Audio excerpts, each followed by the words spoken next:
You are listening to It's Midnight Somewhere with DJs Mistress McCutcheon and The Wasteland. It's midnight somewhere. It's midnight.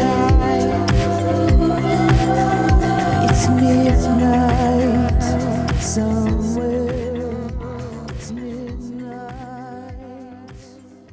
Hi, this is Mistress McCutcheon. I have no idea what day it is, but here we are doing the podcast. I'm accompanied by The Wasteland. Who does know what day it is? It's Wednesday.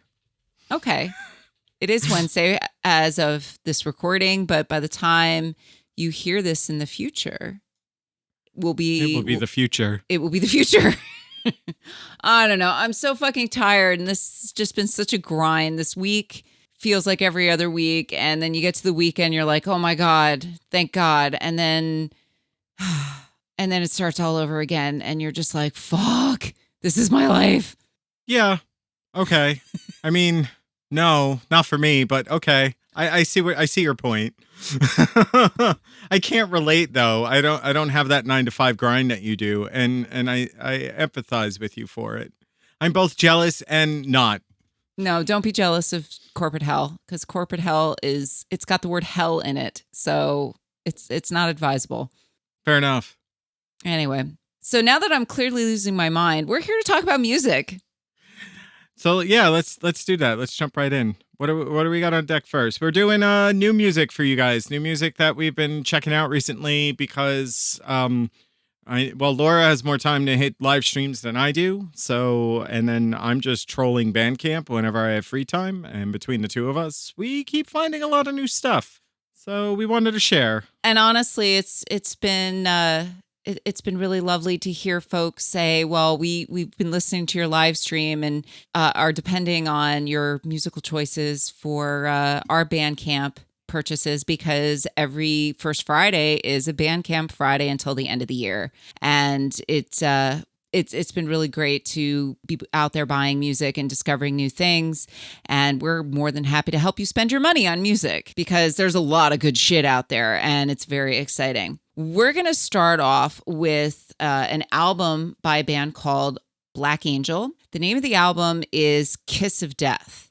Now, I first heard about this album through a DJ live stream, because on Monday nights, I tune in to, on a fairly regular basis, tuning into the Sisters of Mondays, which is based out of San Antonio, Texas, with DJs Detra and Mary Millions. They play a lot of really fantastic stuff. They're going goth rock, death rock, post-punk, some classic industrial. Their song choices are fantastic. So I remember hearing a track being played on this show, and DJ Detra mentioning, yeah, this album is really fantastic. And Black Angel is not to be confused with The Black Angels, which is sort of this dark psychedelic act. But you can find Black Angel on Bandcamp. They're based out of the UK, and just listening to this album, every single song is a banger. Yeah, I put it on when I was at work the other day, just sitting there doing paperwork. It was a holiday, so it was I had to be there it was like a task day for us. It's just me and one other person, and my task was catching up on a bunch of paperwork. So I got to do a fair bit of chair dancing at a computer, which was kind of fun. Not a bad thing at all. Not a bad thing at all. It actually, the whole album, every song was like, "Ooh, I like that. Oh, I like that. Oh, I like this. Oh, I like." There was not a bad track on this album. I was so thoroughly surprised, and I will say that, and I mentioned this to you, that it did remind me a bit of the Sisters of Mercy in there, but like not in a way where you've heard this song every Friday night for the last 25 years. In a way like when you first heard them. Right. And they were good. Right. Well, it's always such a delight when someone puts on a song and it just makes you sit up at attention, go, okay, what is that? I need to know. And this is that album. So yeah, the track that we'd like to feature off of Black Angel's Kiss of Death, this is the second studio album of theirs. We're going to play track 6, which I will have played at Prophecy. It's called Want for More.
shadow in the night. I see you bathed in the moonlight through the dawn. You cut me and you made me fall, my body on the floor.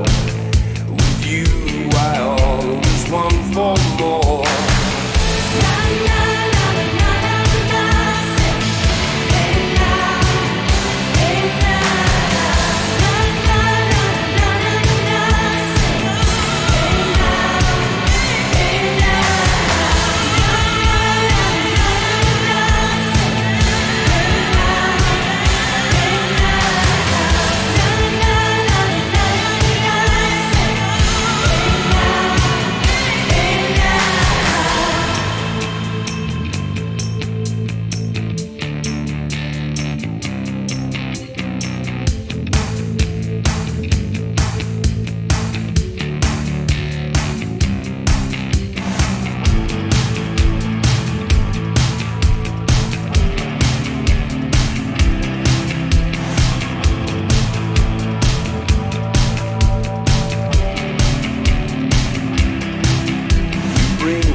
Next up, let's talk about one of your picks, which is actually an EP by ESA. Yeah, this is one of my current favorite artists, and I didn't pick his full-length album that came out earlier this year when we did the last round, or maybe it was late last year because it felt like it was just a little bit too far out. But this EP is solid and kind of representative of a lot of what Jamie Blacker does. Electronic substance abuse, he's been around now since he started as a Power Noise act back in the early aughts. So he's been around and really developed his sound. Like, it's a lot cleaner. It's a lot more polished. He's you know, he brings in guest vocalists. He does his own vocals now. It's not just, you know, banging and sparks anymore. Yeah, I mean, this 4-song EP it was released at the end of July, and it's a heavy hitter. It's dark, it's intense, it's high tempo force, and it was a great listen. Yeah, the title track called "Eat Their Young" has a video out.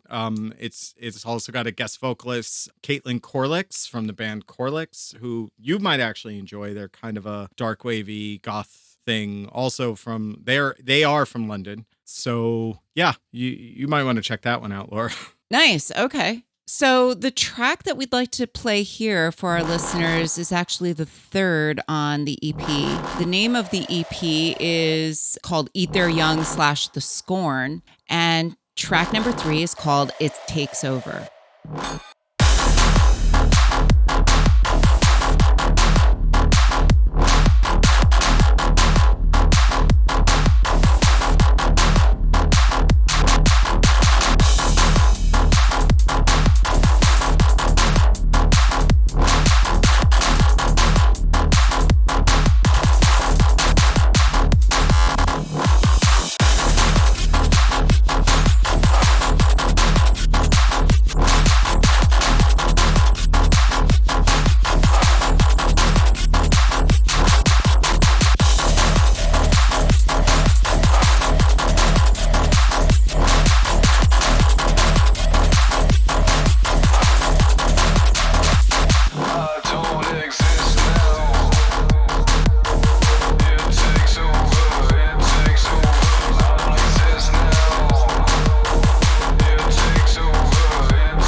So the next album that I brought up for this episode is from a band based out of Athens, Georgia called Tears for the Dying. Now, I originally heard this name as part of the lineup of a festival that was going to happen in Atlanta, Georgia later this year. There's a goth vegan festival in the works. It's obviously been postponed till 2021, but the lineup looked really interesting, really solid. It also involved Twin Tribes, which I'm a big fan of. And I gave this a listen, and the name of this album, Tears for the Dying, it's called Memories. And it's a nice mix of stuff. It starts off with the first track where it's sort of this melancholic dark wave. It's got a nice pace to it, and then it gets a little heavier. So there's a little bit of everything going on here. There's some death rocky moments, and then they end with a Christian death cover, which, okay, sure, Christian death. It's hard to go wrong with playing Spiritual Cramp. It's tough though to hear a cover of that song, because as a Christian death fan, I'm like, do we really need to cover this song? But regardless, I think this album was really legit great, because I mean, sometimes you see things and you're like, oh, okay, people want to support the local band because it's their friends or whatever, and this is part of the Georgia scene as far as Atlanta and Athens and goth in the South. But Tears for the Dying is fantastic. I agree. I really like this one too. So I have a bit of a confession. Back, I don't know how long ago, I used to go to a club in when I lived in Connecticut, and their opening DJ would always play a lot of death rock. And for the longest time, I hated it because they were, playing something that was sound checked for electronic music, and they were playing all the really old stuff from the 80s that has no bass. So it just sounded like a wall of noise. So, I sat down and listened to it, and I'll be honest, when I listen to death rock, I listen to it when you're playing it. It's like a song here and a song there, and I don't really know a whole lot of the artists. And this is the first time I think I've actually had to sit down and listen to an album straight through that has a lot of those elements. And I was pleasantly surprised, and I totally blame their sound system or whatever the fuck they were playing for making me not like a genre for a long time based upon shitty sound techs. Okay. So this is a fantastic album. It has, just like you said, it has some real gothy moments, but it also has some real, death rock, like borderline punk moments that really made me want to, explore more, which is great, because anything that inspires you to go out and learn a whole new genre is kind of a linchpin for a person. So this is kind of mine. No, I think that's great. It's just funny blaming a sound system, because that just reminds me of when I was DJing for Contempt, when it was at the Remote Lounge on the Bowery back in New York. The funny thing about the Remote Lounge is it used to be this super like high-tech, techie kind of bar, and the folks who originally invested in it and owned it were really interested in technology, and there were monitors all over the place so that you can point cameras across various points of the room and talk to people through consoles, and it had this whole sort of like sci-fi voyeuristic exhibitionist feel to it. But then once the investors pulled and the owners weren't interested in really running a bar anymore, everything started to slide as far as the upkeep of the technology. And I used to DJ in the upstairs lounge, and from this one little corner. And it was funny because I thought, why does it sound the way it sounds? Because that should be a really good speaker, because the one speaker I'd see over the bar was a Bose speaker. Yeah. And I was like, okay, a Bose system should sound really good. Upon closer look, it was the center speaker of a surround system. Yeah, that's why things got gritty. Well, not only that, I was thinking about it in the last couple of days. And when you do play older tracks, a lot of the times at Prophecy, I'm there leveling you off and adjusting your sound as you're playing the song for you, so that it doesn't come through screechy, right? Right. And this place didn't. The only person in the DJ booth was the DJ. And if it sounds fine on whatever their monitor is in there, I never DJ'd there, so I don't know. I was never in that booth. it just kind of turned me off to a lot of that stuff. And it's probably some of the reason why I've never bothered to look backwards in catalogs, because it's just that it sat with me wrong. And this album very much pointed that out to me and made me think about that and examine why I didn't like that stuff. And now I got to correct that. Yeah. So yeah, let's drop a song in for here that I think encapsulates that like raw energy that we, if you don't have bass, will sound like shit. Right.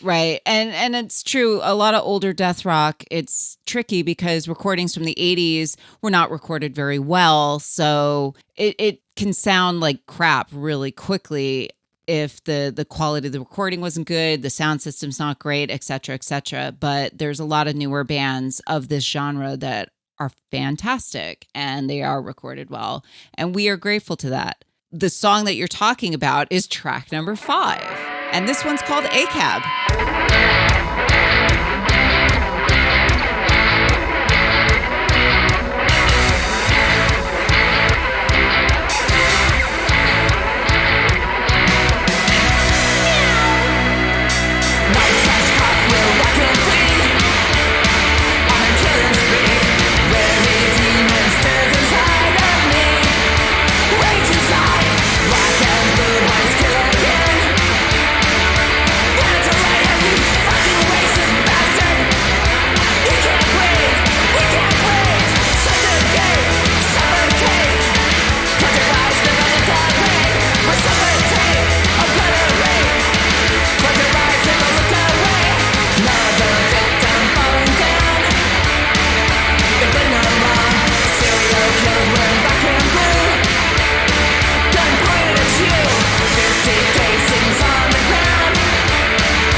So the next one I want to talk about is, and I'll be honest, I picked this one and I'm like, it's either gonna call back to your hardcore days and you're gonna like it, or you're very much gonna not, because it's a little heavy. It's actually very heavy. And that's forthcoming, as in it comes out in 2 days, which will probably be about 2 or 3 days before this releases. The album is called Shame from Uniform out of New York City, I believe. This is a hard-hitting album. This definitely draws upon the New York, like I would say, post-hardcore scene. If I had to relate it to a band, maybe not a goth band that it sounds like, it's almost borderline somewhere with Helmet and heavier, like early Angry Nine Inch Nails. It very much comes across, every track wants to pretty much knock your teeth out. The whole album doesn't come out until Friday. So I'm going on a limb picking an album here that isn't fully released yet. And I've only heard 3 tracks, but based on their previous work, it's going to be killer, all killer, no filler. Yeah. Hearing this, I went backwards a little bit and gave Awakening a listen just to see, okay, how consistent is the sound? Because yes, the vocals definitely have that hardcore punk element to it. And I'm like, oh yeah, I recognize that. But this is metal. This is definitely industrial metal. And it's not for me. I mean, we all know that I don't like metal, that it just doesn't speak to me. And, I don't belittle anybody who likes metal. It's just not my thing. So, but I gave it a listen. I couldn't really get into it. It was tough to get into. Because I was just like, yeah, this is reminding me of when I stopped listening to Ministry as things started to go more on that industrial metal path. So, and that's totally fair. Yeah, that's totally fair. So, instead of making you talk about an album you don't want to for much longer, I want to drop the title track in here called Shame. Okay.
So my third pick is an album called Into the Fire by Hallowed Hearts. This came out at the end of July.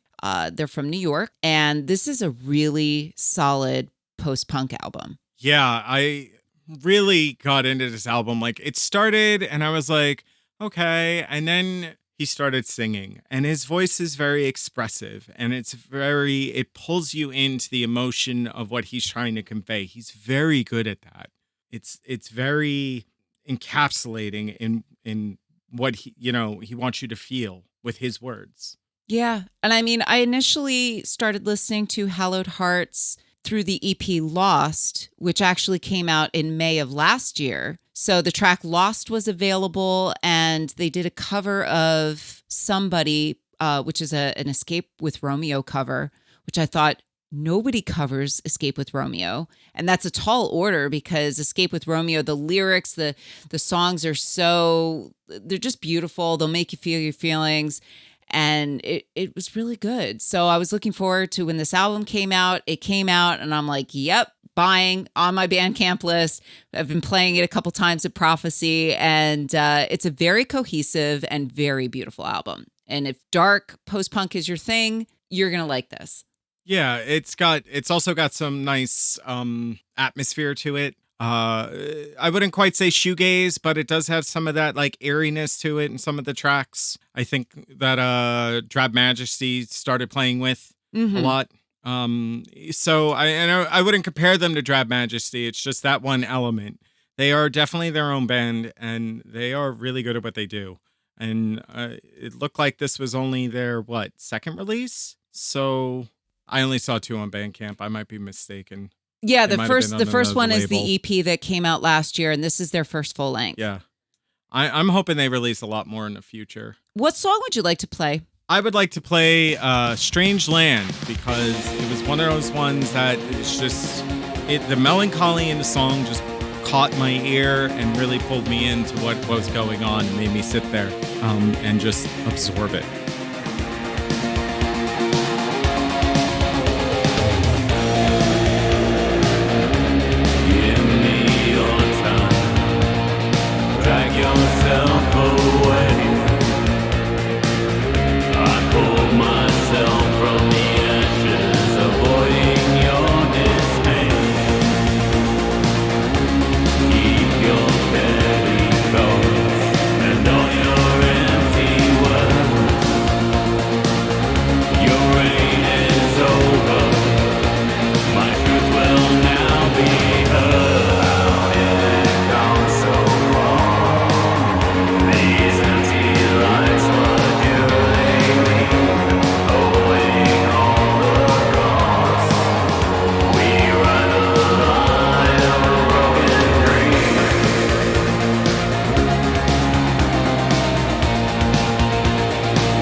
So that'll bring us to our final pick, which comes from Konkurs. This is an act I really like. This is their first release. I, due to various reasons, wasn't able to get the vinyl. You said doo-doo. I have their due to. Oh God! Now we have to do it over. We have to do it over. I'm sorry. Leave it in. No. Due to various reasons, I wasn't able to pick up the vinyl for, but I have their other two. They only do 12 inches, and they are a collaboration between Joey Blush from Blush Response and, I'm going to say his name wrong, Ahmad Dabri from Sarin.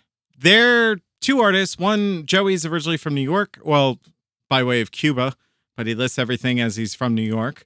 And Ahmad's actually from Toronto. Sarin is from Toronto, and they, I believe, started working together out when they both moved to Berlin or shortly thereafter. And everything, this is their first full length. It's not a 12-inch, and it is, every song packs a wallop. Again, there's no wasted moments on this album. I will wholeheartedly agree that this is all killer, no filler. And it's funny because when it comes to reviewing music, I don't write music reviews because I want to be listening to music. I don't want to write about it. And there are people who can do far more justice in regards to identifying certain musical patterns and music theory and all that kind of stuff. I can talk about how music makes me feel. And when I put this album on, this is the type of album that I put it on and I've got headphones on. I am sitting at my desk, just chomping away at my laptop, working in corporate hell. And I'm just working my ass off. And this music is just ragey. It'll punch you in the face. It's the type of music that if somebody were to like come up and poke me on the shoulder to ask me a question, I'd tear off my headphones and be like, what the fuck do you want? Like, this is so like, this album. And I really liked it. It's super aggressive. This is that album. This is how that makes me feel. And I really did enjoy it. And yeah, every single song just will hit you. This is another artist, much like ESA, that I've been listening to for a while, and I wanted a feature. And when we said, okay, let's do another new album release, I'm like, cool, they just released one. I finally get to talk about them in real time, as opposed to, hey, this came out 2 years ago. So it's, yeah, I'm glad we were able to line that up. Yeah. So why don't we play a track from that? Which one do you want to hear, since you got into it that hard? Oh, let's start at the very beginning. The very first track kicks off with Human Sacrifice.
This is a rendering of a human sacrifice.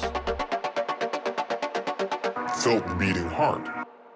All right, so I got one honorable mention. Last time we did a new album one. You had one, so I'm gonna take that spot today, and I'm gonna throw a shout out to Clipping, which is if you're unfamiliar, kind of a experimental hip hop act.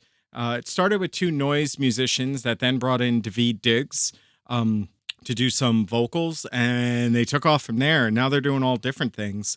They do have a new album coming out at the end of October, but that's not what I want to talk about. What I want to talk about is a single that they released within the last couple of months, 2-track single called Chapter 319 or 319.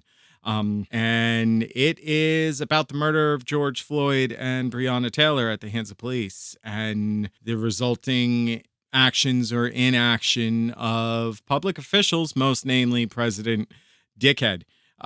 Yep.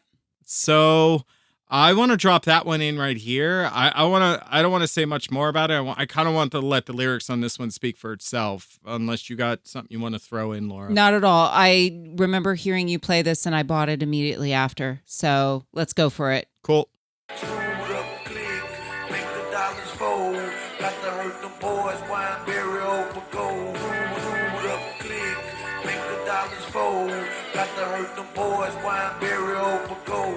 Left, right, left. How long can we holler when it ain't no breath? You keep killing fathers without no regrets. Then keep on counting dollars till it ain't none left. So the streets gon' keep on marching like left, right, left. Fuck your empty promises, these ain't no threats. Streets is taking all of it, you made your bed.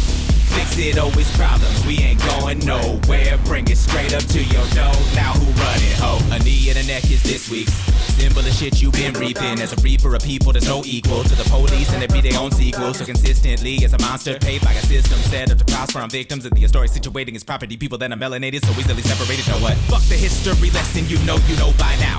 We do not know how to keep playing dumb but still be trusted. With guns, you must be defunded. This march is not a one-off. This march is not the miss aim warning shot. This march, a foot in your fucking throat to choke out the whole assumption that you are here to protect us. This government doesn't respect us, and somehow they seem to expect us to accept the power of piece of shit playing the president wants to project. Fuck are you getting at? Get the fuck back in the bunker. We taking back spaces till you manage to make them safe for black faces. That's up to the fact that America's racist. Donald Trump is a white supremacist. Full stop. If you vote for him again, you're a white supremacist. Full stop. Call it like it is and then let the rim spin till they full stop. Put one up for Big Floyd. The marching's not going to stop.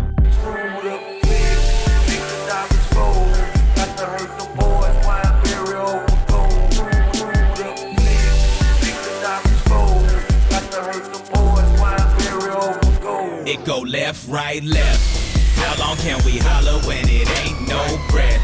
You keep killing fathers without no regrets. Then keep on counting dollars till it ain't none left. So the streets gon' keep on marching like left, right, left.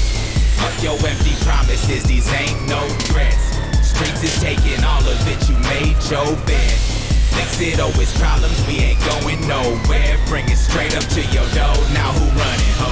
You wanna shoot without being shot back? Got news for you, no one's really about that. You got the guns, but we got the shout, the vote, the mouthpiece, the clout, and the loud pack. Got guns too. You're fast, yeah, we doubt that. Show us receipts or we will denounce that. Take a tear gas, inhale like an ounce of that cookie cake. Your bullets all bounce. Even when they break flesh, you are not safe. We are watching every motherfucking move you make. Play it back on camera so no one can mistake the order of events that lead up to another life you take. And if the verdict come back less than murder, don't be surprised when your streets are burning. This anger ain't misplaced, it is turning. Cop cars to bonfires till you learn.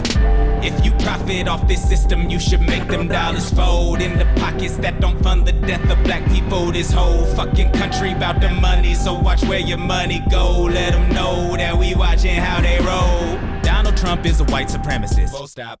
If you vote for him again, you're a white supremacist. Full stop. America can be better, but we must call it out till it. Full stop. Put one up for Breonna. The march not going to stop. Left, right, left. How long can we holler when it ain't no breath? You keep killing daughters without no regrets. And keep on counting dollars till it ain't none left. So the streets gon' keep on marching like left, right, left. Fuck your empty promises, these ain't no threats. Streets is taking all of it, you made your bed. Fix with all these problems, we ain't going nowhere. Bring it straight up to your door. Now who running, ho?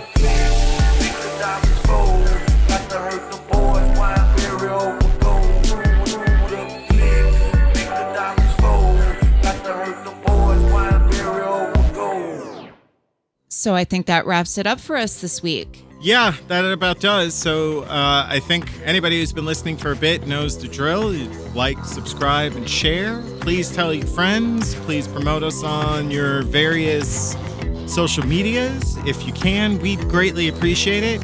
The more people who listen, the more people we can talk to, because, you know, we'd like to do more interviews or just conversations like we did with Ms. Margot last time around. Yeah, it's been great connecting with various folks in the community, especially during this time when people are looking to reach out, and we miss music and dance floors. Speaking of dancing, though, you can catch Prophecy every first Friday. We're on Twitch at twitch.tv/prophecy_online. And on alternating Fridays, we deliver up Psalms, which is a 2-hour spotlight of either The Wasteland spinning from 10 to midnight or me, Mistress McCutcheon. And that's all Eastern Standard Time, based right out of Toronto. We have a Facebook page. You know the drill. We're at It's Midnight Somewhere. We have an email address. It's midnightsomewherepodcast@gmail.com. Feel free to drop us a line. And until next time. It's midnight somewhere. It's midnight. It's midnight somewhere. It's midnight.